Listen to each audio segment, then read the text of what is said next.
നമ്മുടെ കോമണർ അനീഷ് ശരിക്കും പറഞ്ഞു കഴിഞ്ഞാൽ പൊളിച്ചടുക്കി എന്ന് പറയാം. Bigg Boss Malayalam season 7 live update തന്നെയാണ് പറയാൻ പോകുന്നത്. ഇപ്പോൾ കൊടുത്ത ബിഗ് ബോസ് കൊടുത്തിരിക്കുന്ന ഒരു ചലഞ്ചിങ് ടാസ്കിലാണ് അനീഷിൻ്റെ ഒരു ശരിക്കും പറഞ്ഞു കഴിഞ്ഞാൽ ഒരു മാസ് പെർഫോമൻസ് തന്നെ എന്ന് നമുക്ക് പറയാൻ സാധിക്കും, അല്ലെങ്കിൽ ഒരു ബുദ്ധിപരമായ നീക്കം.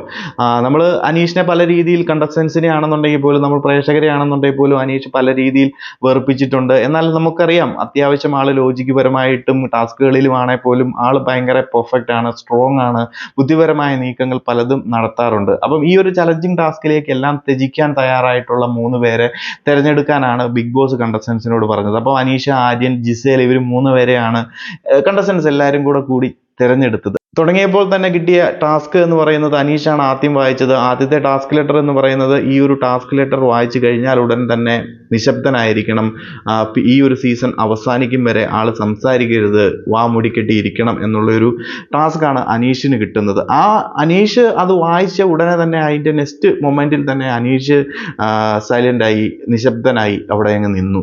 അനീഷ് ചിന്തിച്ച് നോക്കിക്കഴിഞ്ഞപ്പോൾ അതിൻ്റെ മുൻ ടാസ്കുകളിൽ നോറയും ആദിലയും കൂടെ പോയി കഴിഞ്ഞപ്പോൾ ബിഗ് ബോസ് നമ്മുടെ ഫാമിലി റൗണ്ട് എന്നൊക്കെ പറഞ്ഞുകൊണ്ട് ഒരു 709 പോയിന്റിന്റെ സംഭവമൊക്കെ എടുത്തിട്ടിട്ട് ഇവരെ തെറ്റിദ്ധരിപ്പിച്ച് ആ ഒരു പോയിന്റ് നഷ്ടമാക്കിയിരുന്നു. എല്ലാവരും ഫാമിലി റൗണ്ടിൽ അല്ലെങ്കിൽ ഇവർ തിരഞ്ഞെടുത്ത കണ്ടസ്റ്റൻസിന്റെ ഫാമിലി വരണോ അല്ലെങ്കിൽ 750 പോയിന്റ് വരണോ എന്നുള്ള ഒരു സംഭവം ചോദിച്ച് ഇവരെ തെറ്റിദ്ധരിപ്പിച്ച് ഇവർ പോയിന്റ് വേണ്ട, ഫാമിലി വന്നാൽ മതി എന്നുള്ള ഒരു തീരുമാനത്തിലേക്ക് എത്തിയിരുന്നു. 10ാമത്തെ വീക്കിലാണ് ഫാമിലിയും കാര്യങ്ങളും ഒക്കെ വരാൻ പോകുന്നത് എന്ന് ബിഗ് ബോസ് പിന്നെ പറഞ്ഞു. അപ്പൊ നിങ്ങൾ എന്തിനാണ് ഇപ്പോൾ ഈ ഒരു ഡിസിഷൻ എടുത്തത്? അപ്പോൾ ആരൊക്കെ ഇവിടെ കാണുമെന്ന് ആർക്കും അറിയാൻ സാധിക്കത്തില്ല. പിന്നെ നിങ്ങൾ 10ാമത്തെ വീക്കിന്റെ കാര്യം ഈ ഒരു 3ാമത്തെ വീക്കിൽ എന്തിനു ചിന്തിച്ചു എന്നുള്ള ഒരു സംഭവമൊക്കെ വന്നത് അനീഷിന്റെ മനസ്സിലുണ്ടാകുമെന്ന് തോന്നുന്നു. അതുകൊണ്ട് തന്നെ ആയിരിക്കണം ബിഗ് ബോസ് പോലും പിന്നീട് ഇത് ഡിസ്കഷനാണ്, നിങ്ങൾ ചർച്ച ചെയ്ത് തീരുമാനിക്കൂ, അതുകൊണ്ട് മിണ്ടിക്കോളൂ എന്ന് പറഞ്ഞിട്ട് പോലും അനീഷ് അവിടെ ഒരു വാക്ക് പോലും മിണ്ടിയിട്ടില്ല. 2-3 തവണ പറഞ്ഞു കഴിഞ്ഞതിന് ശേഷം ബിഗ് ബോസും പിന്നെ കൂടുതലൊന്നും അനീഷിനെയും പ്രഷർ ചെലുത്താൻ പോയില്ല. കാരണം ബിഗ് ബോസ് ഓൾറെഡി പലതവണ പറ്റിക്കുന്നത് കൊണ്ടും അല്ലെങ്കിൽ ഒരു 7ന്റെ പണി എന്ന രീതിയിൽ കൊടുക്കുന്നത് കൊണ്ടും പിന്നെ ടാസ്ക് ലെറ്ററിലും ഈ ടാസ്ക് ലെറ്റർ വായിച്ചു കഴിഞ്ഞാൽ ഉടൻ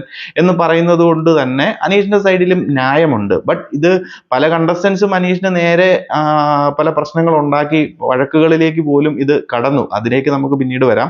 അപ്പം അനീഷ് അവിടെ ഒരു ബുദ്ധിപരമായ ഒരു നീക്കമാണ് അവിടെ നടത്തിയത്. ആ ഒരു ടാസ്ക് ലെറ്റർ വായിച്ച ഉടനെ തന്നെ പുള്ളി അവിടെ നിശബ്ദനായി നിൽക്കുകയും മറ്റവർക്ക് 2 പേർക്കും, ആര്യനും അതുപോലെ തന്നെ ജിസേലിനും കിട്ടിയ ടാസ്കുകളിൽ എന്ത് ചെയ്യണമെന്നറിയാതെ അവർ കൺഫ്യൂസ്ഡ് ആയി നിൽക്കുകയും, കാരണം ഒരാൾ മുട്ടയടിക്കണം, ഒരാൾ ജ്യൂസ് കുടിക്കണം. ജ്യൂസ് കുടിക്കുന്ന പ്രശ്നമില്ല, പക്ഷേ മുട്ടയടിക്കാൻ 2 പേരെ കൊണ്ടും സാധിക്കുകയില്ല. അവർ അനീഷിന്റെ തലയിലോട്ട് ഇടാനുള്ള ശ്രമങ്ങളൊക്കെ നടന്നു. പക്ഷേ അനീഷ് അവിടെ മിണ്ടാതെ ബുദ്ധിപരമായിട്ടുള്ള ഒരു നീക്കമാണ് അനീഷിന്റെ സൈഡിൽ നിന്നും ഉണ്ടായത്. അനീഷിനെ സംബന്ധിച്ച് അവിടെ മിണ്ടിക്കഴിഞ്ഞ് ബിഗ് ബോസ് പറയും ചിലപ്പോൾ നിങ്ങൾ ടാസ്കിൽ ഫെയിലായി, ഇനി മിണ്ടാൻ പോയി കഴിഞ്ഞിട്ടുണ്ടെങ്കിൽ അനീഷിന് അറിയാം ചിലപ്പോൾ മുട്ടയടിക്കേണ്ടതായിട്ടുള്ള സംഭവങ്ങൾ വരും, ഇവർ 2 പേരും കൂടി എങ്ങനെയെങ്കിലും അനീഷിന്റെ തലയിലേക്ക് ഇടും എന്നുള്ള കാര്യങ്ങളും അനീഷിന് അറിയാം. അതുകൊണ്ട് അനീഷ് നൈസായിട്ട് തന്നെ ആ ഒരു ടാസ്ക് ലെറ്ററിൽ പറഞ്ഞ കാര്യങ്ങൾ തന്നെ പറഞ്ഞ് അവിടെ മിണ്ടാതെ നിന്നു. ഇത് അനീഷ് ഏറ്റവും ലാസ്റ്റ് ബിഗ് ബോസ് ഈ ഒരു ടാസ്ക് ക്യാൻസൽ ചെയ്തു എന്ന് പറയുമ്പോൾ അനീഷ് വ്യക്തമാക്കുന്നുണ്ട്, ഇങ്ങനെ ഒരു സംഭവങ്ങൾ കൊണ്ടാണ് ഞാൻ മിണ്ടാതിരുന്നത്, കഴിഞ്ഞ ടാസ്കിലും ബിഗ് ബോസ് നമ്മളെ പറ്റിച്ചു, അപ്പോൾ ഈ ഒരു ടാസ്ക് ലെറ്റർ വായിച്ച ഉടനെ നിശബ്ദനാകണമെന്ന് ആ ഒരു ടാസ്ക് ലെറ്റർ എഴുതിയിട്ടുണ്ടായിരുന്നു, ഡിസ്കഷനിലേക്ക് ചർച്ച ചെയ്തു എന്നൊക്കെ പറഞ്ഞ് ചർച്ച ചെയ്യാൻ പോയി കഴിഞ്ഞു കഴിഞ്ഞാൽ ഈ ഒരു ടാസ്കിൽ താങ്കൾ ഫെയിലായി എന്ന് പറഞ്ഞു കഴിഞ്ഞാൽ ഒന്നും പറയാൻ സാധിക്കത്തില്ല. സോ അനീഷിന്റെ സൈഡിൽ നല്ല രീതിയിലുള്ള ന്യായമുണ്ട്, ബുദ്ധിപരമായിട്ടുള്ള ഒരു നീക്കവുമാണ്, അതുപോലെ തന്നെ ഭയങ്കര പവർഫുൾ ആയിട്ടുള്ള, അത്രയ്ക്കും സ്ട്രോങ് ആയിട്ടുള്ള ഒരു ഡിസിഷനുമാണ് അനീഷ് എടുത്തിരിക്കുന്നത്. ശരിക്കും ഈ ഒരു സീസണിലെ വളരെ ശക്തനായിട്ടുള്ള ഒരു കണ്ടസ്റ്റന്റ് ആണെന്ന് കൂടി നമുക്ക് പറയാൻ സാധിക്കും അനീഷിനെ. കാരണം ഈ ഒരു സീസൺ മൊത്തവും മിണ്ടാതിരിക്കുക എന്ന് പറഞ്ഞു കഴിഞ്ഞാൽ അത് ഒരു അത്രയ്ക്കും റിസ്ക് ആയിട്ടുള്ള ഒരു കാര്യമാണ്. കാരണം ഒരു കണ്ടസ്റ്റന്റ് മിണ്ടാതിരിക്കുക എന്ന് പറഞ്ഞു കഴിഞ്ഞാൽ ആ കണ്ടസ്റ്റന്റിനെ പിന്നെ പ്രേക്ഷകർക്കും ആ കണ്ടസ്റ്റന്റും തമ്മിൽ എന്ത് കമ്മ്യൂണിക്കേഷൻ ആണുള്ളത്? കാരണം പ്രത്യേകിച്ചൊന്നും ചെയ്യാനില്ല, ടാസ്കുകളിലാണെന്നുണ്ടെങ്കിൽ പോലും എല്ലാ ടാസ്കുകളിലും പങ്കെടുക്കാൻ പറ്റത്തില്ല. അങ്ങനെ വന്നു കഴിയുമ്പോൾ പിന്നെ പ്രേക്ഷകരെ വോട്ട് ചെയ്യുന്ന കാര്യമൊക്കെ പിന്നെ സംശയമാണ്. കാരണം കണ്ടസ്റ്റൻസിന്റെ പ്രസൻസ് ഇല്ലെങ്കിൽ പിന്നെ പ്രേക്ഷകർ എങ്ങനെയാണ് വോട്ട് ചെയ്യുന്നത്? അപ്പം ആ ഒരു കണ്ടസ്റ്റന്റ് പുറത്തേക്ക് പോകാനുള്ള സാധ്യതകളും വരും.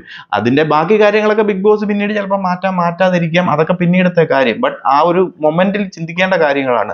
എന്നിട്ട് പോലും വളരെ ശക്തമായിട്ടുള്ള ഒരു തീരുമാനം അനീഷ് അവിടെ എടുത്തു. അതിന് ശരിക്കും അനീഷിനെ അപ്രിഷിയേറ്റ് ചെയ്തേ മതിയാവൂ. പക്ഷേ നമ്മുടെ കണ്ടസ്റ്റന്റ്, അതായത് ഒരു വിവരവുമില്ലാത്ത ബാക്കിയുള്ള കണ്ടസ്റ്റൻസ് പകുതി പേരും അനീഷിനെതിരെ തിരിയുന്ന ഒരു കാഴ്ചയാണ് കണ്ടത്. ആര്യനും അതുപോലെ തന്നെ ജിസേലും അവരുടെ വാക്കുകളിൽ പറഞ്ഞ് തെറ്റിദ്ധരിച്ച് അവർക്കും പ്രശ്നങ്ങളുണ്ടായി. അതുപോലെ തന്നെ മിണ്ടാതെ നിന്ന് അനീഷിനെതിരെ ശക്തമായി തിരിയുകയും ഇവിടെ അപ്പാനി ശരത്തും അക്ബർ ഖാനൊക്കെ ആണെന്നുണ്ടെങ്കിൽ പോലും അടിക്കാനും വളരെ മോശമായിട്ടുള്ള രീതിയിലുള്ള വാക്കുകൾ ഉപയോഗിക്കുകയും ചെയ്യുന്നതായിട്ട് നമ്മളെല്ലാം ലൈവിൽ കണ്ടതാണ്. അതൊക്കെ മിക്കവാറും ഈ ഒരു വീക്കെൻഡിൽ ലാലേട്ടന്റെ മുന്നിൽ വളരെ ശക്തമായി തന്നെ ചോദ്യം ചെയ്യപ്പെടുമെന്ന് തന്നെയാണ് കരുതുന്നത്. അതുപോലെ തന്നെ ഫിസിക്കൽ അസാൾട്ടിലേക്കൊക്കെ പോകുന്ന ഒരു കാര്യത്തിനെതിരെ ശക്തമായ പണിഷ്മെന്റുകളും അതുപോലെ തന്നെ അത് ശക്തമായ രീതിയിൽ ചോദ്യം ചെയ്യപ്പെടുകയും ചെയ്യും എന്ന് തന്നെയാണ് എനിക്കും തോന്നുന്നത്. എന്താണെങ്കിലും നമുക്കതൊക്കെ വീക്കെൻഡിൽ നോക്കാം എന്താകുമെന്ന്. എന്താണെങ്കിലും അനീഷ് ഒരു കോമണറായിട്ട് വന്നിട്ട് മൂന്നാമത്തെ ആഴ്ചയിൽ ഒന്ന് സൈലന്റ് ആയി നിന്നെങ്കിൽ പോലും ഇപ്പോഴത്തെ ഒരു തീരുമാനത്തിലൂടെ വീണ്ടും തന്റെ പ്രതാപകാലം തിരിച്ചു പിടിച്ചു എന്ന് തന്നെ നമുക്ക് പറയാം. അതുപോലെ ഒരു ശക്തമായിട്ടുള്ള ഒരു തീരുമാനമാണ് അനീഷിന്റെ സൈഡിൽ നിന്നും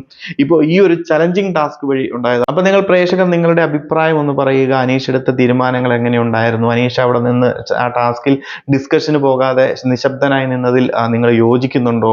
അതുപോലെ തന്നെ അനീഷിന്റെ ആ ഒരു പ്രവൃത്തിയോട് നിങ്ങൾ യോജിക്കുന്നുണ്ടോ? അനീഷിനെ നിങ്ങൾ സപ്പോർട്ട് ചെയ്യുന്നുണ്ടോ? അതോ മറ്റ് കണ്ടസ്റ്റൻസ് പറഞ്ഞതുപോലെ അനീഷ് സെൽഫിഷ് ആയിട്ട് അവിടെ പെരുമാറിയോ? അതുപോലെ തന്നെ ആര്യനും ജിസയിലുമാണോ നിങ്ങൾ സപ്പോർട്ട് ചെയ്യുന്നത്? അതുപോലെയുള്ള കാര്യങ്ങളിൽ നിങ്ങളുടെ കമന്റ്സ്, വിലയേറിയ കമന്റ്സ് ഒന്ന് അറിയിക്കുക. അപ്പോൾ കൂടുതൽ ലൈവ് അപ്ഡേറ്റുകളുമായി മറ്റൊരു വീഡിയോയിൽ കാണാം.